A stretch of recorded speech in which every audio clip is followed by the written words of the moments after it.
2007, 2011, and 2015. He captained Canada 15 times. Aaron has recorded 17 international tries, most by a Canadian forward. He played professionally in England for Coventry, Plymouth Albion, Cornish Pirates, London Welsh, and Doncaster. Aaron learned the game at Brantford Collegiate Institute and the Brantford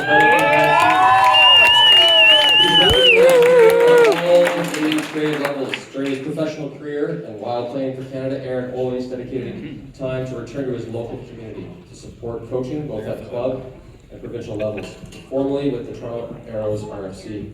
This season, he was on the sidelines with the Burlington Centaurs, giving his time as a club coach.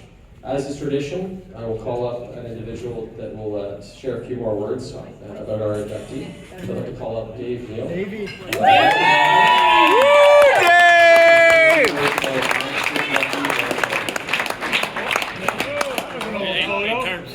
In the basement. Phil told me the short way ahead of Phil, and Miles at the record state show. Great pass. Short time here to just explain why Aaron Carpenter's in the Hall of Fame. With respect to everybody else that's got their name anywhere around here, Aaron's just better than everybody. He came out of the gates flying. I started playing with him in grade 9. He was great. We used to get the halftime chat in a very quiet, understanding, and patient way from our coach, Mark Cahoon. He'd say, guys, does anyone want to ruck for Aaron? He's way ahead of you. And we're like, buddy, we're trying, but there's just a trail of bodies behind him. Nobody can tackle this guy. Nobody can catch up from the ruck because we're tripping over his defenders. Fast forward to his last year of high school, and Brantford guys were at the bar working the phones on Thursday night before the Balmy Beach quarterfinal. And who are we going to get to play against a guy like Kyle Nichols and Scotty Dunham? Aaron Carpenter. Well, let's call him up. He'll play, eh? He had a high school football game that week, but I think he made it out okay, so let's get him to play this weekend. Sure enough, he ran over, crushed the former captain of the Canadian team as an 18-year-old number 8, and his career just kind of kept going on from there. But why he's important to rugby, I think, in Ontario, Aaron was a guy that just totally resisted going out west and starting a career there. The Blues and the Arrows evolved from an Aaron Carpenter email where he said, hey guys, we got the field at U of T. It's January. I need to play because I'm going to continue to play for Canada and keep piling on the Caps. I need you guys to come out and play with me, and you guys are good at rugby, so let's all get there. We got the field time, and let's play. And he was just a guy who believed in his club and in his province for sure. He was never going to play for anybody but Ontario. And fast forward to 2015, he was a guy that had already amassed a pile of caps, and he needed a couple of reps just after his neck surgery to prep for the 2015 World Cup. And he picked up the phone and he called his club rugby coach and he said, Coach, I need to get some reps. I don't want to take anybody's spot, but if I could get a game in, that'd be great. And unfortunately, he played the same position as his player coach. So the first week he had to come off the bench, but then he came in an epic battle. And there's a picture up there against Balmy Beach. It was a great game of the year in Ontario that year, and Aaron was a big reason we won. And he's galvanized every player he's ever played with. He's been lucky enough to be on the field or on the sideline while he's there. He's the best. Nobody's been capped more times, and with due respect to Al, Carps beat you. So how do you Carps? Tell us what you think.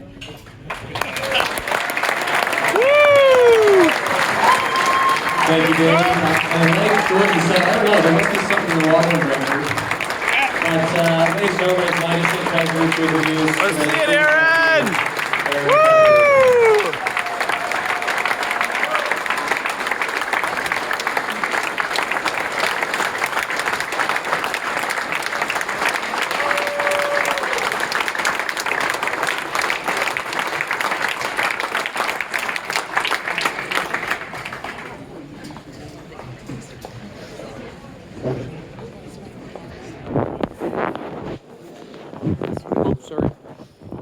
Okay, most of you know me. Normally I would come up here and just speak from the heart, but my wife told me to write her speech, so as a good husband, I listened to her. First off, I would like to welcome everyone here and thank you all for coming tonight to celebrate our game. I'd also like to thank Rugby Ontario for organizing this memorable event. I think recognizing our achievements in rugby is how we continue to move our sport forward. I would like to thank the numerous people who made my career in rugby possible. First off, I want to thank my parents, my dad who is here in attendance today, and my brother. They made countless sacrifices as I was growing up to make the dream of becoming a Canadian and professional rugby player a reality. They were always there as my #1 supporters, and they traveled all over Ontario and Canada, helping me find the rugby I needed to improve. As my rugby career progressed, I added 4 more #1 fans, my wife Catalina, and my children Nathaniel, Cassandra, and Gabriella. They were always by my side, and they also made numerous sacrifices to make this moment possible. They led me from wanting to do my best on the rugby pitch to also wanting to do my best to make them proud. As I reflect back on my rugby career, I'm extremely grateful to the coaches, administrators, and volunteers that made my journey possible.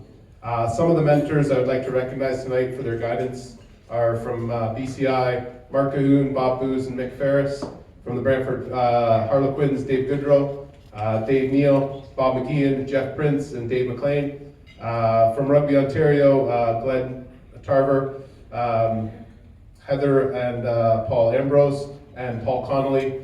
And from McMaster, Phil White, Stu Phillips, and Cal Stafford.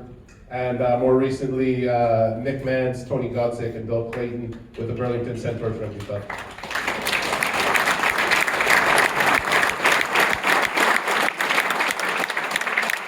My life experience has taught me the difference these key individuals can make to inspiring young athletes through their commitment, sacrifices, and leadership. I started my rugby journey as an eager grade 9 student playing for BCI, and I learned to love the game under Mick Ferris and Bob Booz. My favorite high school rugby memories were touring the UK as a young kid and learning the rugby culture and winning an OFSA championship in my senior year with 30 of my rugby mates that I still keep in contact with to this day. Bob and Mick, they kept instilling the rugby ethos into thousands of rugby players over the years, and I just want to thank them for setting me on this path. In Rugby Ontario, I played all through the age grade systems with Fuzzy and Con, as they started teaching us all skills for all players, hence why I always thought I had amazing kicking skills.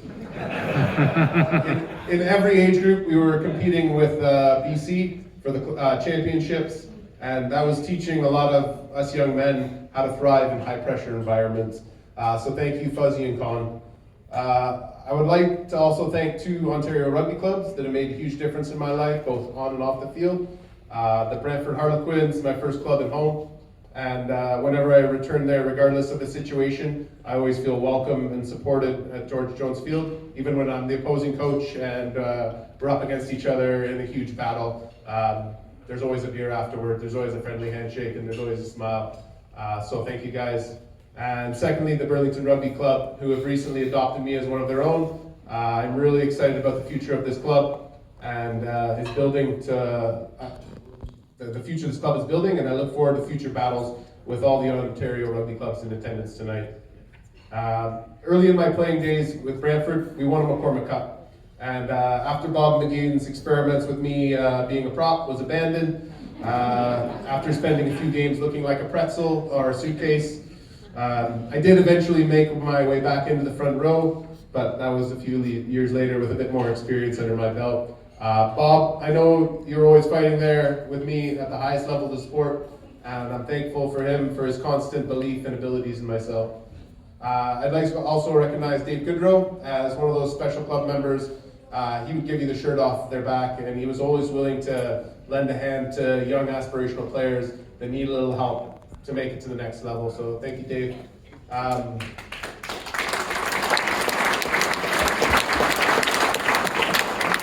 Some of the greatest strides I made in my own personal game were at the university level, both as a person and as an athlete, and none of that would have been possible without the support from Phil, Stu, and Cal Stafford, who they gave us so much. Me, Dan, Mike, a couple other inductees here tonight. They created an amazing player-led environment where we challenged each other on a daily basis to be our best. And it never seemed like hard work, but the success for us quickly followed as we were put in a really supportive environment. For me personally, sometimes accomplishments in life just avoid you. And for me, that was the McTier Cup, which I never got to lift as a player. I competed for a number of times before heading overseas, but I always came up second best, competing with Niagara Thunder. We lost to the Rock in a really tight contested final. And then again later in my career, I had another chance to bring home that trophy with Rugby Ontario, but again, came up against a really excellent Wolfpack team, and we never came through with winning that as a player. But in the end, Rugby Ontario gave me the opportunity to raise that trophy over my head, but not as a player, but as one of the coaching staff for the Ontario men's senior team. And I just want to thank Rugby Ontario for creating the pathway, that connection that I needed to go from playing for my province, playing for my country, and eventually playing professionally, and then eventually coaching at the highest levels. The hard work and effort that this organization puts forth for Rugby Canada makes a huge difference for rugby players in this country.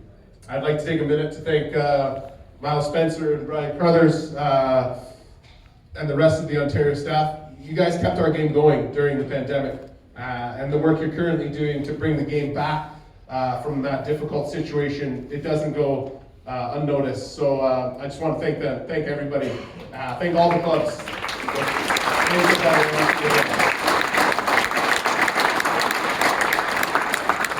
I think nights like this, they bring us together, right? We haven't had this in a couple of years, and they bring the spirit of rugby back into the room, and it can be a real catalyst for the sports. So let's take that back to our clubs, take that energy back, and start building the sport up. The last story I want to tell, a little anecdote of one of my games for Rugby Canada. We were playing a test match against Samoa, and I was being rested as the coaches wanted to look at a new player, Richard Thorpe, and I was understanding of it. I was like, okay. So I had some downtime before the game, so I went to lunch with my parents, and I was enjoying a couple drinks, as I thought I was only a spectator for the day. I was getting ready to attend the game and watch my teammates put in a strong performance. And then when I returned to the field about 45 minutes before the game, there were a lot of worried looking faces. Unfortunately, Thorpe had injured himself during the warm-up, and we were down a player. I remember Gareth Reese, who was the manager at the time, he came up to me and was, would you be willing to jump on the bench for the game? I was like, of course, whatever the team needs, I'm there. But I don't have any kit. So I borrowed a pair of boots and whatever I could from some of my teammates, and I found my place on the bench. And it was like it was meant to be for me to be on the pitch that day. As about 15 minutes into the game, Tyler Ardron went down injured, and they looked over to me to go in, and obviously I was a little bit hesitant. Without a proper warm-up and go play for 60 minutes straight after having a couple beers. And I spoke to the coaches, and obviously they saw sense to that as well. They eventually put in Tyson DeGoody first. But then just after halftime, Tyson also went down injured, and I was brought into the game. But I had one of my best performances in a Canada shirt, and we were leading Samoa basically with no time left on the clock, and all we had to do was win a lineout and kick the ball off the field for what would have been an amazing victory. But in the end, we lost that game on a cruel bounce of the rugby ball right into the opposition's hands. And what I learned from that experience is that my preparation experience is what allowed me to be successful on that day. And life will throw you a lot of curveballs, and sometimes. Sorry.